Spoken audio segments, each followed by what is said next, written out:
You're listening to Making Money Online, the podcast that talks about how to make income with impact and have a thriving business. We don't just talk about business, we talk about everything that affects your business too. This episode is sponsored by our friends at Autumn. You know me. I'm all about finding new ways to work smarter and give my time to the work and people that matter most. But like every entrepreneur, I've had those weeks where I am stuck in the weeds, answering the same questions over and over, stepping in to fix things, and my absolute pet hate, having to chase people for updates. And sometimes things don't seem to move forward unless it's me stepping in, right? Well, I'm excited to let you know that I've discovered Autumn. That's AUTM. And honestly, it's unreal. The team at Autumn are helping us shape the next chapter of how we run our world so we can deliver even more impact. It's actually the first AI I've found that actually does stuff that I want it to do.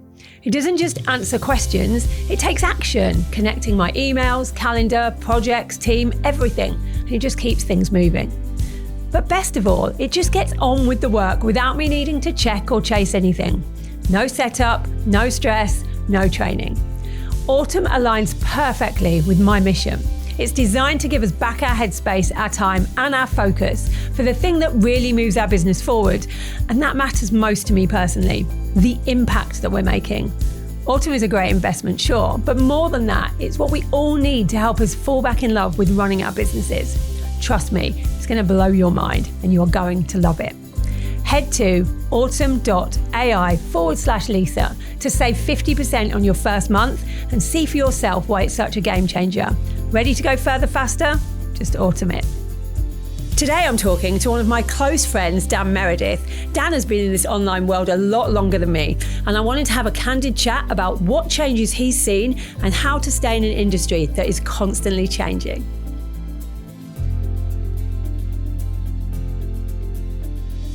Hello, welcome to the podcast.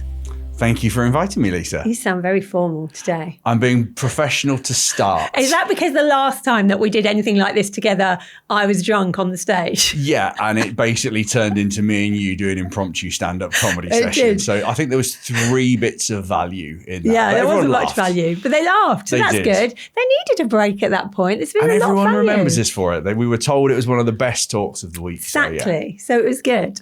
I want to talk to you about, obviously, you're quite an original in this space, and I know that makes you feel politest old. way of saying old ever. I don't mean old. I feel it. Yeah, do you feel old? I think when you go online, it's kind of like dog years. It's like if you can survive a decade online. I've survived a decade. Then it feels like 2-3 times that in the real world. Yeah. Like we've both been in corporate before, and it's like, 2 to 5 years and you maybe move jobs. 10 years online feels like an absolute lifetime. It really does. And you've been in it longer than me. Yeah, I think so I'm 45 now. I think I first started doing online, just say stuff, about 32, 33, and then 10 years doing what I've been doing now. Wow. So what are the changes you've seen? Like, it must be really interesting for you to see all of these different parts of the online world that keep popping up, and some people coming in and disappearing, and some trends. Like, do you remember Clubhouse? I do remember Clubhouse. That was a very fun experience. And again, I'm sure you can do this, but I could think laterally. And I remember all the stock prices and saying, this is going to be the next big thing. It's like, no, we're all just at home and slightly going mental. Because it was a COVID thing, Clubhouse, wasn't it? It was a COVID thing. So my favorite thing, though, was NFTs. NFTs were I was like, you're spending what money on digital pixels on a painting that isn't real? Cool. So that was I forgot about them. NFTs are my favorite. And they didn't really come to anything, did they? They're worth a fraction of what they were. That's so interesting. Yeah, NFTs make me giggle. I wonder if AI will become an NFT. I have no, do you know what? I've got some very smart friends, as of you, and I'm doubling down on human connection. Me too. Personal stuff, in person, me doing more things, me interacting, more events, more stages, more that sort of stuff. AI is going to be a part of life now, but it doesn't mean I see it as a tool. There are some people who have built their whole personality around AI. And you know what? go for it. Good luck. Hope it works. But I'm like, human connection is something we're all lacking more and more of. So I'm doubling down on that. I think that's a good idea. I haven't actually told you to introduce yourself, which you Oh, I would just hi, because I know you. I feel like everyone knows you. Just give us a quick rundown of like what you've been doing for the last 10 years. So started off with a marketing agency, built it up to sort of 7 figures very, very quickly. Started off in fitness copywriting, turned that into an agency, ended up working for a very famous American entrepreneur, helped him build his business, his mastermind, his coaching team, all that kind of stuff. And then got to the point where I wanted to do my own thing. Don't mind saying this. I used to have a drinking hobby because it wasn't a problem. I've never had a hangover or a come down or anything. So I was drinking quite a bit. And then I thought, right, I've spent hundreds of thousands of pounds on my education, on coaching and mentoring and learning all this stuff. And I thought, right, if I say I'm going to be somewhere or do something, I'll do it. Yeah. So I literally did a post. I invented a name. I was literally my partner at the time. I was drinking a coffee and I was like, Coffee with Dan. Fuck it. That's what we'll call it. Did a post saying, look, I will keep you, I will basically show up every day. I'll start teaching you all the stuff I know. You hold me accountable. We'll do a check-in at 9 o'clock and a check-in at 2. That's all it was based. And in a Facebook group. That was it, a Facebook group. So that's literally was my idea. So there was no plan, no strategy. 500 people joined within 24 hours. And I was like, okay, this is a bit mental. Kept running it. And then I remember, because I had no plan to go into coaching, none whatsoever. The agency was doing really well. And people kept saying, when are you going to launch something? When are you going to do something? And I was like, I'm not. I've got no plan to. And then one guy, I won't say his name, he's still a good friend. He's doing very well now. I don't use PayPal anymore, but he PayPal'd me £1,000 and said, don't know where he got it from, and said, I don't know what you're going to do, but whatever it is, I want £1,000 of whatever it is.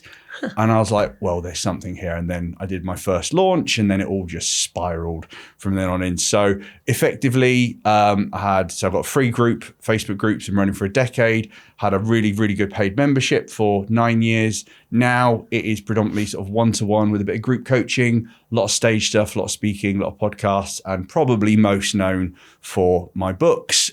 First one, again, this all sounds very much like, oh, look at me, how great I am. But there was no plan to this. You kind of are allowed to go, look at me, how great I am. Yeah, a bit cringe. But the honest answer was I was drunk on a mountain in Utah with my friend Frank. We drunkenly emailed Gary Vee saying we had an event in 5 weeks. We had none of this.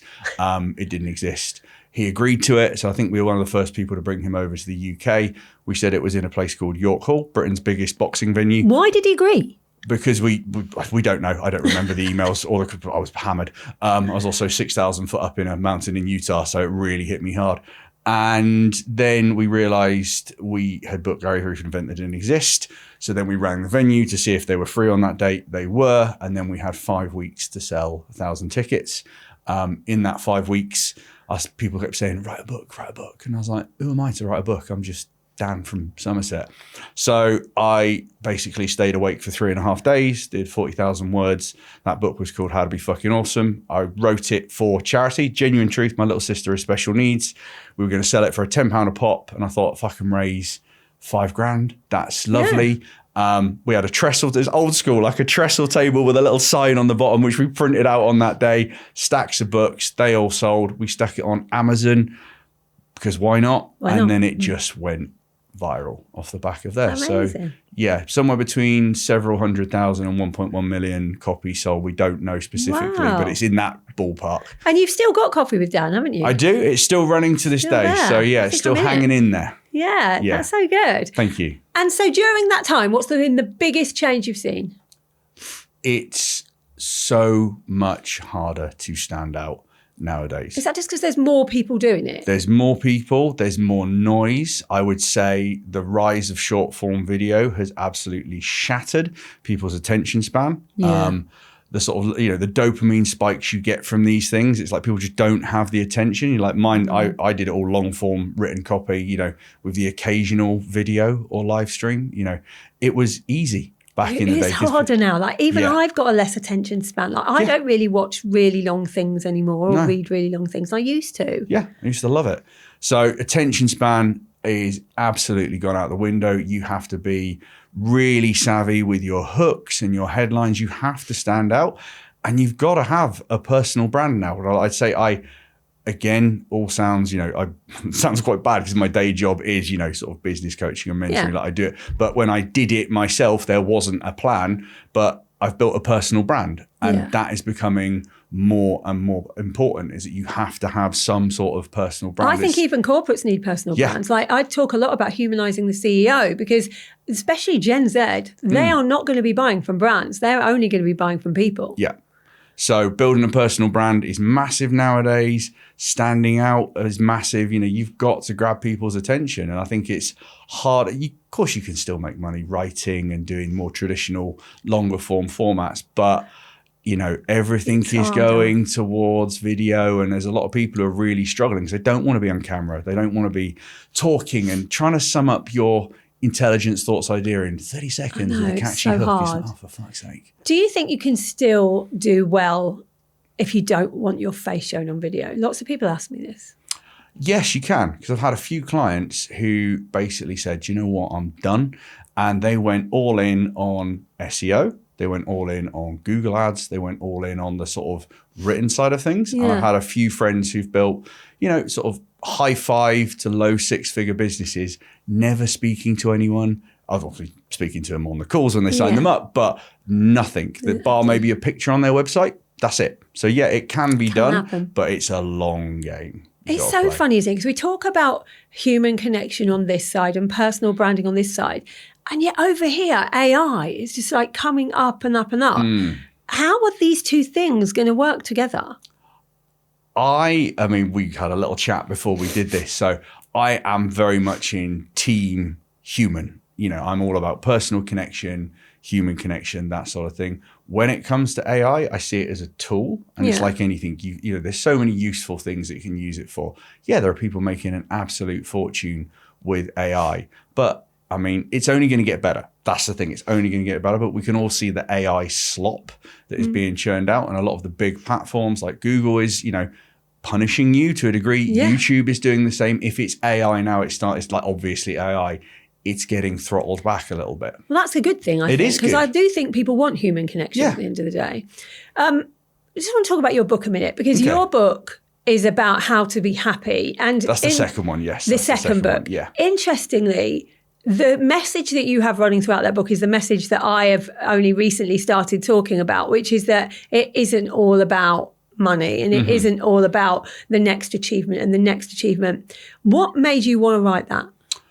So the first book, again, feel absolutely blessed. It has fed me and my family for coming up to a decade now. So I realized I got to the point where I had chased goals, and I feel very proud to say that every single goal that I set, so the first, say, 5-figure month, 6-figure month, 7-figure, all these things I achieved. And I kind of thought I'd feel different. I would say, if I'm being super honest with, because that's the whole point of this podcast, like I'm not, how can I put this? Making others happy makes me happy. I've always been honest with my ups and downs and things like that and stuff. So as long as I am serving and adding value and giving back, that makes me feel good. And it's almost like a natural antidepressant. So I realized that I'd attached a lot of my worth as a man and as a person and in the online space to hitting financial goals, status goals. And then I'd get there and I'd almost feel like I was looking around thinking, why don't I feel any happier? That's exactly what happened to me. Do you think you have to get to this level to know that? Because I try and tell people this now, like, you need an enough number. You need to know what you're aiming for. You need to know what success really looks like to you. And it's a bit like people going, well, it's all right for you to say that because you've made millions of pounds. Yeah. I always say to people, go for, if you think, of having a 7-figure business, 8-figure business, a certain physique, a certain looking partner, car, fucking whatever, is going to make you happy. Do everything in your power to make that a reality and then see how you feel. Yeah. And a lot of times you get there and you're like, oh. Yeah. And I think it's really important to go for these things to see what you can achieve. But if you're anchoring your happiness on that outcome or your self-worth or how valid you are as a human, you will be in for not a rude awakening, but a bit of a surprise. Yeah, it is a surprise. And then you have to sit there and work out what you actually do want. Yeah. And sometimes that means going backwards, like I've done on purpose, to get to the point where I was at my most happy, which is not when I was making the most amount of money. Yeah. And yet I always thought that if I made the most amount of money, that's when I would be at my happiest. That's what I thought as well. And the reason the second book came out, which is called How to Be Fucking Happy. And the thing is, like, I had to put a good strap line on it because it's not a mindset. It's not like a happiness book. It's still a business entrepreneurship book, but it's kind of like there's things that are missing. My first book was all about just get shit done, just get out there, do it. And I believe in that message still. And I think that's really important for like your first few years. It's like, it's probably going to suck ass a little bit and you're going to have to work pretty hard. So get on with it. But then obviously as you get further down the line, obviously happiness is different to everyone. And 2020 was the year that it sort of changed for me because it started off, we all had COVID. So COVID, rubbish year, had to close one of my physical businesses down. Then again, you might think, oh, boo-hoo if you're listening, but I don't come from money. I love speed. I love adrenaline. I had 2 of my racing jet skis, which I'd worked really hard for.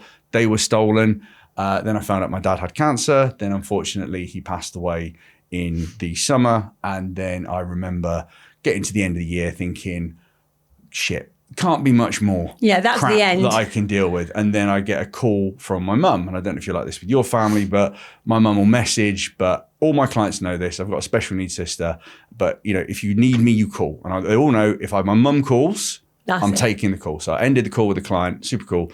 And she said, don't need to worry you, son, but we're in a car accident. So I was like, okay.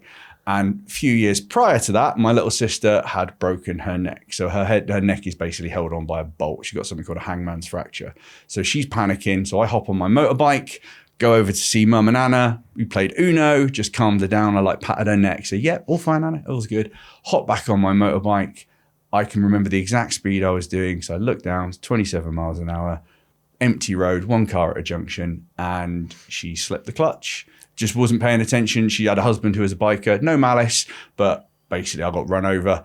And then I got to call my mum back and say, hi, don't mean to worry you, mum. But so I'd literally just left one. So we both were in a car accident and I was lying in hospital. Didn't have a partner at the time. Still don't. We still hold out, hopefully, sir. You have had partners in between. Yeah, there's been partners in between. But at this point, I was like, right. So all my friends, like you, I've got lots of friends, but they might as well live in fucking Narnia because you meet them all from the online place. It was COVID. I had, Dad would have been the person to come get me. And I thought, I was lying in a hospital bed, 3 broken ribs, bit of a concussion, had surgery on my legs, had a bit of Mini Cooper stuck in it. And I found myself giggling to myself, but in a kind of like dark way. It's like, you've written a book called How to Be Fucking Awesome. I'm like, this is pretty fucking far from awesome. And I remember I asked them to just drug me up so I could get home, stuck me in a taxi. And again, sounds a bit gross, but you have to understand I was battered, okay? I remember I went to an all-night garage. I'm covered in blood. And sort of showed him my ID, say, look, I'm not mental. Yeah. But I was a typical bachelor. I had nothing in but condiments. Grabbed some food from there. I got a bottle next to me in case I needed a wee. Sat on my chair, and I just remember thinking to myself, yeah, this is not fucking awesome. And then that's where I decided to start making some changes. And what changes did you make? First thing was myself. So I'm a big fan of taking charge of what I can control. So I was like, right, I'm not happy, okay? But I'm also very grateful for my business and the life I've got. But cool, what can I control? Me. So I started looking at my nutrition, my sleep. I hired a sleep coach. I got a trainer. I own a gym as well. I had a background in personal training many years ago. So I was like, right, what can I control? My sleep, my nutrition, my body. So I sort of focused on the things I could control. Then, happy to say this, looked into some therapy, some mindset work. So right, there's obviously a couple of things upstairs that we need to iron out. Let's figure out why I'm doing the things I'm doing. And then my next plan was, okay, what brings me joy? And that was helping others. So I was like, right, well, how can I go back to, because again, it all started me just wanting to help people. That's how all of us start. And then it turns into a business. And before I know it, I'm looking at fucking projections and quarters. And I'm like, what am I doing? I get it, yeah. So I went back to my roots. And the big thing that I felt was missing was connection. So I started reaching out to friends. I joined a boxing club. I joined a different gym. So I started literally forcing myself to go out and connect with people, reconnect with people. And I decided, well, no one else is doing this. I'll be the person that brings people together. And that's what I've done my whole life. And I'd kind of forgotten that. But connection was the biggest thing that was missing. And you stopped drinking. Yeah, I stopped drinking. So it was before that. So do you know what? It's one of those things because I just stopped. I think it's 8 years January. I think it's weird that you just stopped because you were a drinker. Oh, I was a phenomenal drinker. Bottle of Grey Goose every night. And you just went, I'm not doing that anymore. Yeah, and the problem is, when I'd had my sleep coach, he did some tests on me. I've got an enzyme and I produce more of something, which basically means I just process everything super fast. So I never had a hangover. And I still showed up to work. I never turned up, pissed. So you didn't look like an alcoholic? No, still went to the gym, and that was the thing. So I was drinking a bottle and then eventually a bottle and a half of vodka every night. And then I was with my ex-girlfriend, who was a friend. She was staying with me in Brighton at the time. We were halfway through a bottle of wine. That was me. That was the pre-starter before I was about to get the bottle of goose. And I just sat there and I thought, I think I'm done. And she went, what, as in like, go to bed? I said, no, drinking. And I said, do you want any more? I went, no. So I tipped it down the sink and then I just stopped. And I will say, I have alcohol in the house. I do not have any issues with anyone drinking. I had some of the best times in my life drinking. But I will say, not drinking for me has had so many benefits. And I was worried because obviously a lot of it was, I was quite a bit of a showman going on stages. I was with a few drinks and I thought, oh shit, how am I going to be able to do some of the lively dance stuff? And you know what? I'm better than I was before. So 8 years without a drink. That's amazing. I'm sober curious. I often think, because I get hangovers. Yeah. And I don't drink very much, but when I drink, I have a hangover. Yeah. And it will destroy my sleep for about 4 days. Yeah. And so I often think, I'm just not going to do it anymore. And then I'm like, I'll just have this one champagne. The thing is, right, if you can do it sensibly, I think there's nothing wrong with it. Yeah. But I've got a tattoo on my thigh which says death or glory, which you may not know, but that used to be my trigger word back when I was a headhunter for sort of get me in my sales mindset. I had a really good sort of NLP and sales coach, and it's tattooed all over my thigh, which you may not even know. Well, I wouldn't know that is, you wouldn't, of course you wouldn't fucking know. Yeah, good point. I've never told you that. So for me, I'm very much an all or nothing person. So if I was going to have a drink, I'm like, well, let's get drunk. Yeah. So for me, it was just easier it is actually easier. And I say it's actually, for me personally, it's easier to stop than to moderate. Yeah. So it's easy to just say, I don't drink. And it's just done. But yes, never bothered me since. Wow. So you're now in this position where you're helping all of these people. Mm-hmm. Actually, let's just talk quickly about, you actually wrote your dad's book after he died. Yeah, that was from a grammatical point of view, trying to write as your own father, who is no longer with us, in his words about his son, which is you. Just the grammar on that was really tricky. But when we made his bucket list, one of the things he wanted to do was write a book. And so I said, fuck it, let's do it. We'll get it done. Unfortunately, he ran out of time, but one of my good friends, Colette, recorded him, got all his, lessons out of it. And it's called A Goat Gets What a Goat Wants. His nickname was the Goat. We just called him that. And I said, Dad, that's a fucking awful title for a book. And he went, I'm dying in a few months, son. So I went, he can have the title he wants to have. So I was like, okay, he had a good sense of humor right up into the end. So so it took me a year to do that because it was a while before I did it. So we literally took all his lessons. I think it was like analog lessons for a digital age. It was all like old school, sales, marketing, business and life advice from my dad. So cool. So what a nice legacy to have out there. That's pretty cool. Thank you. So when you have all these clients and they all need help, and this year has been harder in this industry for everybody. It's been rough. What are you seeing is the hardest thing from your clients?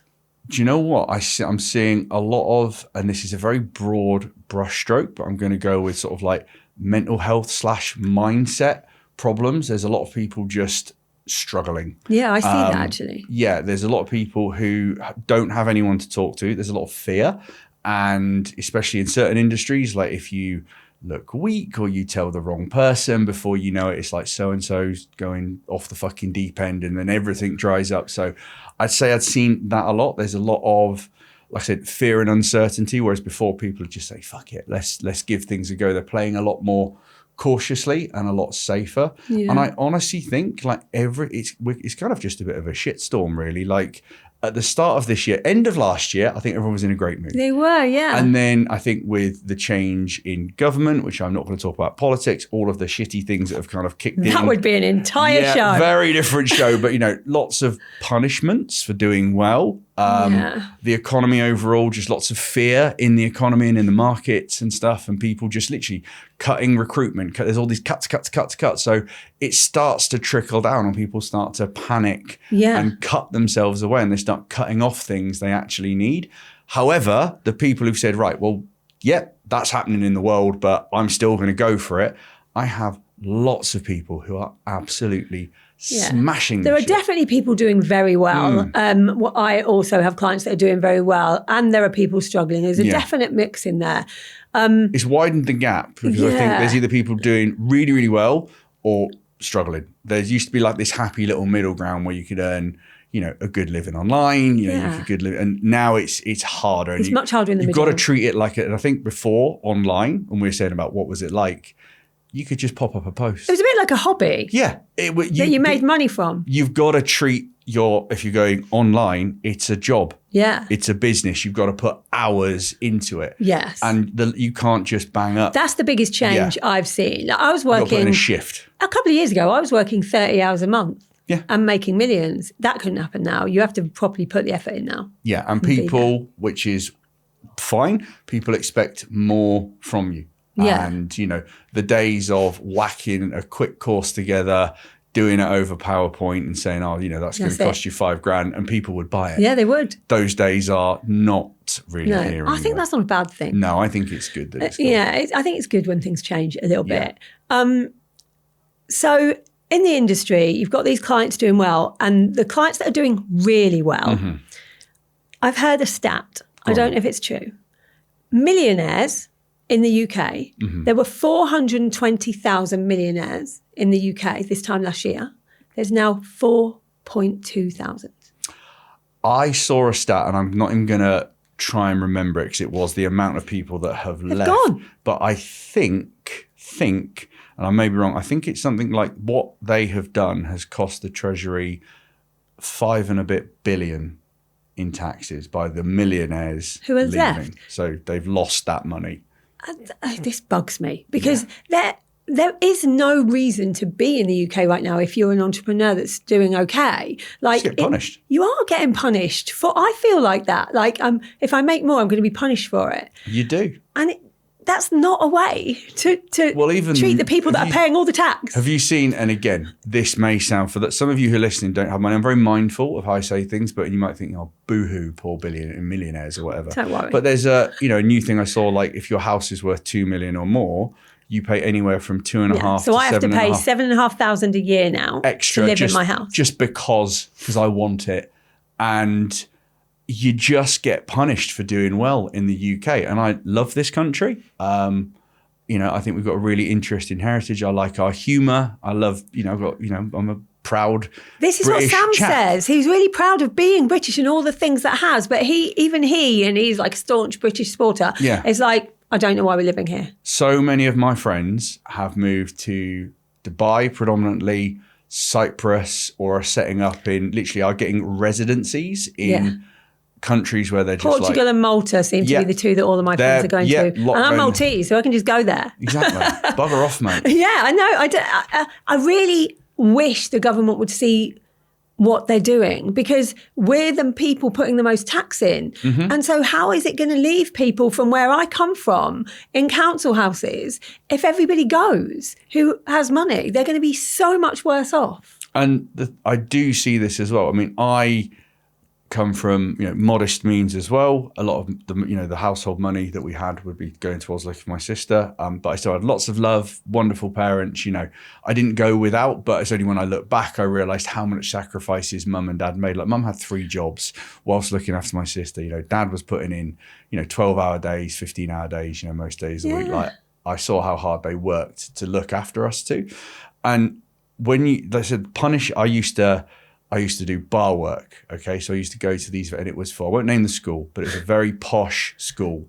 And I remember this was like my first sort of experience of what I would call posh people. And I don't know how much it was per term, but it was expensive. But I was, busy bar. It was like a charity thing. And you have a real mix of people. You had like people who'd like old money. They were really, really polite. I had a lot of farmers in the West Country where I come from. They had some new money in there as well. And I remember a guy flicked a £50 note at me and said, "Get my fucking drink now." And I'm only I was like 18 and I'm built like a twig at that point, and I proper squared up to him. And I was just like, my leg was shaking because I was so full of adrenaline. And I really was very anti-successful people for a period of time because I had some bad experiences with them. But most people that I know who are successful or wealthy are pretty much good people. Especially in our industry. Yeah. Because we've got into the industry to help people. So generally the people around us are good people. And if you help more people, you generally get more money, as well. I do believe that money is a byproduct of impact. Yeah, 100%. And there's nothing wrong with it. And that's the thing. I think that's maybe something when I noticed after, from traveling to different countries, I'd say like Dubai and America are really good examples of it. They want you to do well. Yeah. They'll be like, you're doing well. Like, oh my God, that's amazing. Congratulations. We don't have that here. Oh, tall poppy syndrome. I will say in the UK, people want you to do well to a point. And then after that point, you can go fuck yourself. Get back down here, you. Why do you think we have that in this country? I don't know. And it's definitely something that I've noticed. I mean, obviously we run masterminds. We were in rooms with very successful people. I went to America. I know you go to America for quite a bit as well, because I couldn't find anything in the UK where people were open with their knowledge, with their contacts, with their expertise, and wanted you to do well. Like I spent 2 years literally crisscrossing America. That's what I do now. Because they wanted you to win. They had a really different mentality. And this is why I don't gatekeep.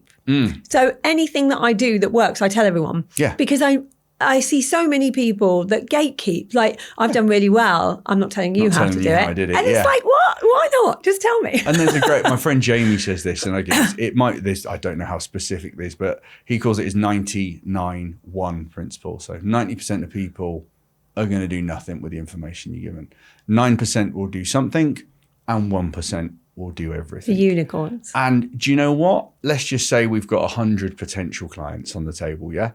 If 90% of them don't do anything, I've given them the best possible resources and they don't do it. Well, that's kind of your fault because I gave you it. And the 9% and the 1% are the ones that we often see doing well because they actually fucking do something. Yeah.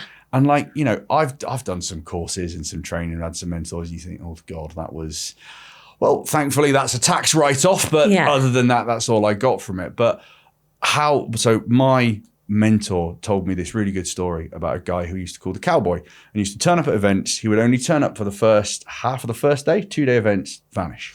Did it for years. And I think on the 4th year, he was on stage and he was called the cowboy because he had a cowboy hat. You could notice him. And all he did was he'd learn from the first 2 or 3 speakers. He'd book a hotel room and it was like the sort of thing where you'd hang out and play golf and eat and drink and all that kind of stuff. And he just would ruthlessly implement what he learned on those. He probably did better than the people that were there the 2 days. And that's why he was on the stage. He became a multi-millionaire because he took the advice, blocked out time. He literally locked it. No one even knew he was in the hotel. He would literally just get room service. His team were in the room next door. He was in one room and they just worked. I think it's a really good idea because when I have my events, people who take away one golden nugget often do something with it. And then they come back and they go, there's one thing you said that changed everything. And I've done that. And now this is going better. Yeah. I think that's better than like trying to take on. It's really hard in some of these events when there's like 25 speakers to take on everything everyone is saying and do anything with it. I'm a big fan of, I say to people like when I have clients down for like a one-to-one day or if they go to an event, do it on the train. I love train journeys because use that train journey home. So try and book a direct train or book another hotel, get an extra night and just fucking implement something from that day. I've gone to events with multi-speakers. I've seen one and I'm like, that's it, we're doing it. I message my assistant. I'll leave the room and I will go and ruthlessly do it. And have I done that as much lately? Super answer is no, I haven't. But I've remembered. And now in the last few months, I've learned something, I apply it. I learn it, I apply it. And that is the fastest way to get ahead. Everyone has got stacks of notepads and notebooks. Sitting on a shelf somewhere. You haven't done jack shit with it. Like take something, run with it, see what works, see what doesn't, go again. I think even if you do something wrong, some action is better than no action. Like I've done things wrong before where I've gone, I'm going to try this. Actually, I did this with Evergreen this year. Yeah. I tried to turn one-to-many Evergreen because Hormozy's team told me to. And when you've paid that much money, you're going to do everything they say. Told, yeah. And so I tried to turn it Evergreen. And the way I sell is with energy. Yeah. And fun. And Yours is fun. It's always fun when I do like race to recurring revenue. Yeah. I can't get that across on Evergreen. No. And so it just didn't work for us. We made sales, but nowhere near like the kind of sales that we make during a launch. Which ties back into what we said earlier. You have to put the work in and put the effort in. And you've got to do something you love as well. I wasn't Yeah. enjoying it. I hated that people were buying it from a funnel that I had nothing to do with. I much prefer it when everyone's in front of me and there's energy and I'm able to help people on the spot. And so we're going back to it. But I think I learned from it. I'd much rather take something that someone tells me to do and do it. Yeah. And even if it's wrong, so what? Like I've learned something from it and then carry on, than just never do anything in case it's the wrong move. And I will say, and this is especially for those people listening who maybe struggle with their own thoughts or they have anxieties or worries. You know, I've had periods of that. Every single time I have had let's just say a dip, or my head starts to be a little bit of a sausage, or I get worried about something. What fixes it every time is doing something. Yeah. Now, I will generally have a good idea of what vague direction to go in, but I'm like, right, fuck it. We're going north and we're going to keep walking. Okay, maybe we went the wrong direction. Okay, let's go west now then. At least you've done something. But it makes you feel good. And that whole thing is motion creates emotion. Like I had my personal circumstances changed in summer this year. I hit a bit of a low and I thought, okay, cool. You know, we've been here before. What do we do? And I had no plan. And I said, right, I'm just going to go and speak at as many events, add as much value, any mastermind. I'd turn up to an opening of a bag of crisps. I just said, I'm going to get out there and start doing something. You look like you're having loads of fun doing it. I've had, honestly, we're in the back end of the year as of recording now.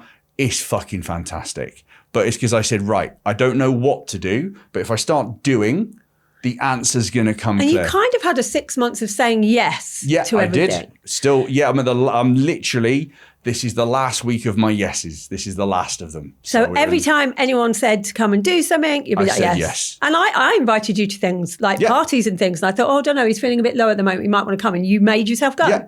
Dressed is what was I? What were you? Roman centurion. And you were. And what I will say is, I said this on stage a couple of times, I love women, full stop anyway, but I have even more, I don't know if empathy is the right word, but understanding, because when I was at yours getting ready, I was like, it was a tunic and I was like, where the fuck are the pockets? So I was like, why don't women have pockets?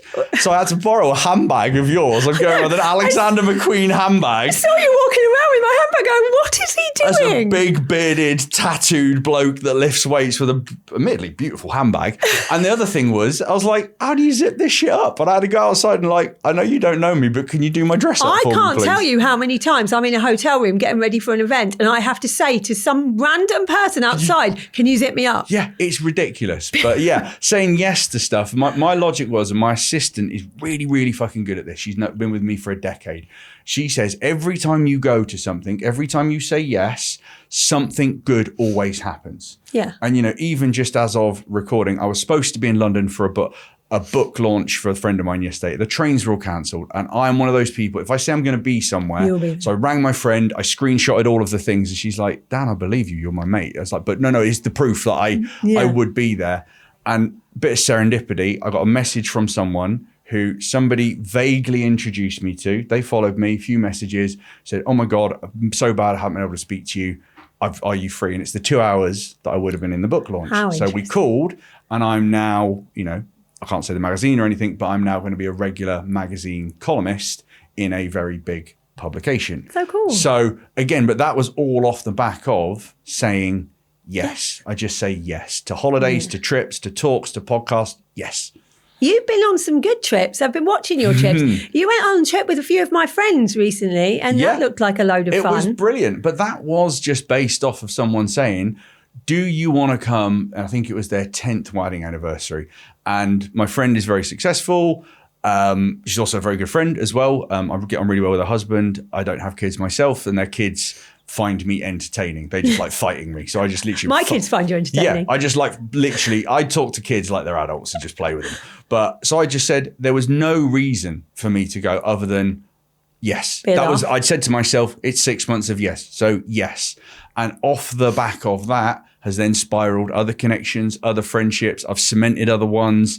And again, like the power of saying yes is actually liberating. Now, I'm not a big believer in saying like being like a doormat. And so it's yes, basically yes to something that could change your life or could make and you difference. might not know it's going to change your life when it happens. That's the thing. And remember that there's a version of you in the future that will get to that day and you will try and talk. You'll be like, oh, I can't be fucked. I can't be on. And there's pretty much everything that I've done the day before or the day off. I'm like, oh, for fuck's sake. Got to do this. I mean, not today because actually we're friends, so it's like this is a fun trip, but I'm just literally going to talk to my friend. So this isn't. But I'd say a lot of them, I was like, oh god, this is effort. I've got to get a flight. I've got to do this. This is going to cost, thousands that I don't really need to spend. But it's all worked out. Always does. You look back and you think, God, if I didn't do that thing, like for instance, you could have come in here today and the woman of your dreams was on the podcast the day before.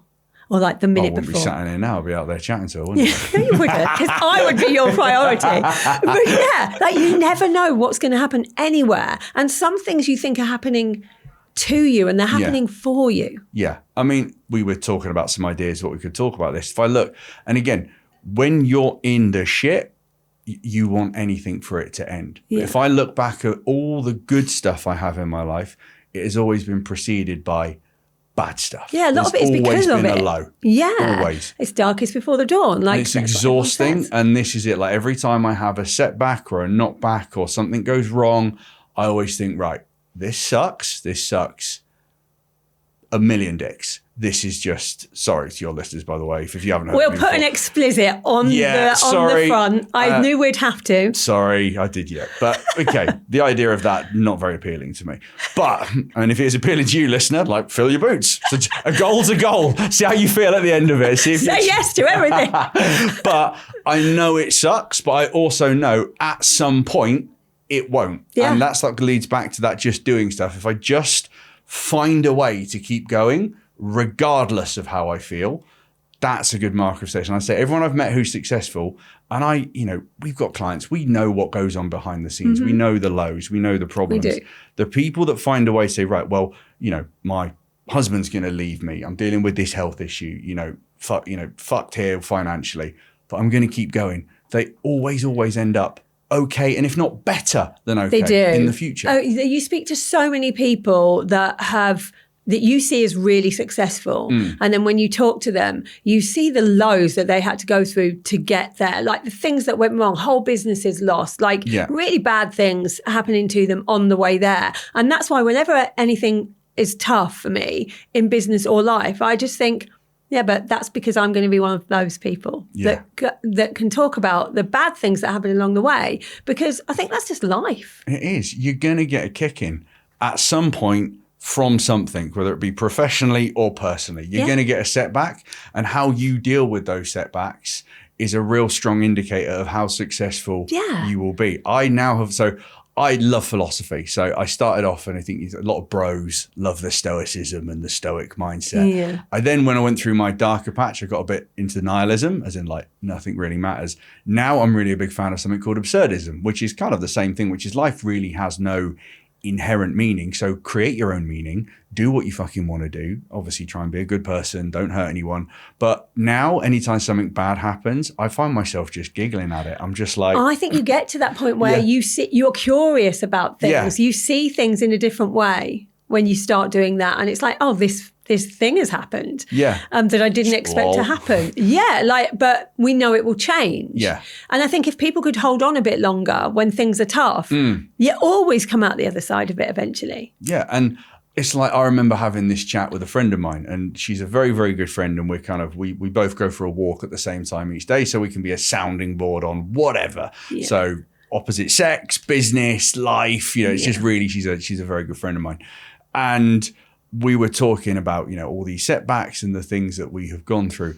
And every single time that we have gone through some shit, we just have to find a way to kind of almost, and again, because of my sister, like we had some, and again, I'm not laughing at it, but we as a family, humor was our thing. We would make light of things, and we would just find a way to just sort of go, this has happened, lol. And we were having a chat, and we decided, so I'm a big fan, as this is really helpful for people who struggle a bit with like their thoughts and anxiety and stuff. So I go, when they're worried about it, so we go, right, what we're going to do is we're going to make a list of everything that could go wrong. And I learned this from a talk that I saw, and he was the head of the RAF, not the RAF, sorry, the Red Arrows. And it was basically what they'd have there called cloud SOP, so standard operating procedures. So if you can't see your other Red Arrows, each of you basically does check, and you have a maneuver. So one might be dive down, go left, one might be up, right. So you're guaranteed not to hit each other. So what I used to do is I built a system of SOPs. So again, forgive me, Sandra, if my mum passes away, my sister passes away, if my business gets closed. So I allowed my anxiety and my fears to run riot. Yeah, think of the and worst. I then made a list of what I would do to fix that problem. I have that on my phone. So I actually have all the answers, and my brain is completely free. Because if anything goes to shit, I've got my list. But it also allowed me to get it out of my head, stop ruminating. So I have like my disaster plan SOP, and I'm like, and then I was like, oh, but nothing bad has happened. But if it does, I got a list. Because there's something about being prepared for things. So when I first came into this online world, I was really worried about being bullied online because I'd been bullied before. And then someone said to me, what would you do if the worst happened and you were bullied? And so I thought about what I would do, what I would say, how I would deal with it. And so then when it happened, I was all right, because I was like, okay, well, I know what to do in this situation. I've prepared my brain for it. And a lot of it is just about preparing your brain for things. It is. And I think I offered you, I'm sure I sent you a message. Did you want me to pop round and have a little chat to him as well? So 16 stone of bad news rocking up saying, hi, you've been mean to my friend. Get outside. Does that mean you could be my like sort of hitman? I mean, I think we should probably not say that on a massively large publicly broadcastable thing. But do you know what? I think that I do love that Mike Tyson quote. Everyone is, comfortable running their mouth. And, everyone, what was sorry, I've actually butchered the phrase. Everyone, basically, I can't remember the fucking quote, which is really bad. But it's basically, everyone can, basically talk smack until you get a punch in the face, that sort of thing. And people are willing to talk smack until they get it. I'm not inciting violence on this one. No, we're not going to incite people violence. On the internet are happy to run their mouths. And I'm like, come and say that to me in person. Well, no one would say it in person. And this is it. I remember, and I won't say his name, but a friend of mine, big dude, right? And in the fitness space can be quite toxic as well.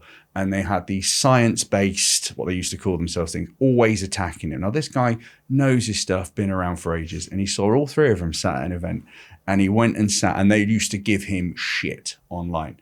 And he's a big boy, and he's strong, and he knows how to box, and he's not a violent man at all, but you wouldn't want to get on the wrong side of him.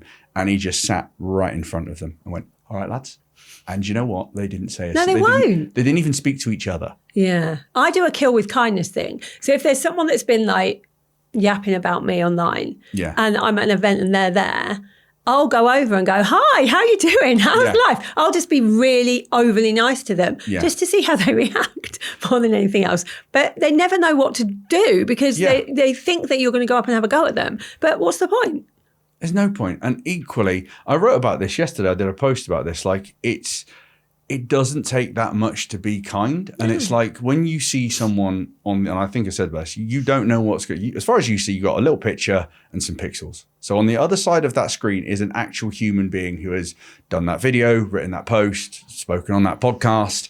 And you might think, like, for example, if you're listening to this, you might think, fucking hell, Lisa, why did you get that idiot on there? And that is your right. You're absolutely allowed to think I'm a complete idiot or not like me or think I'm foul-mouthed. That's fine. You're allowed to.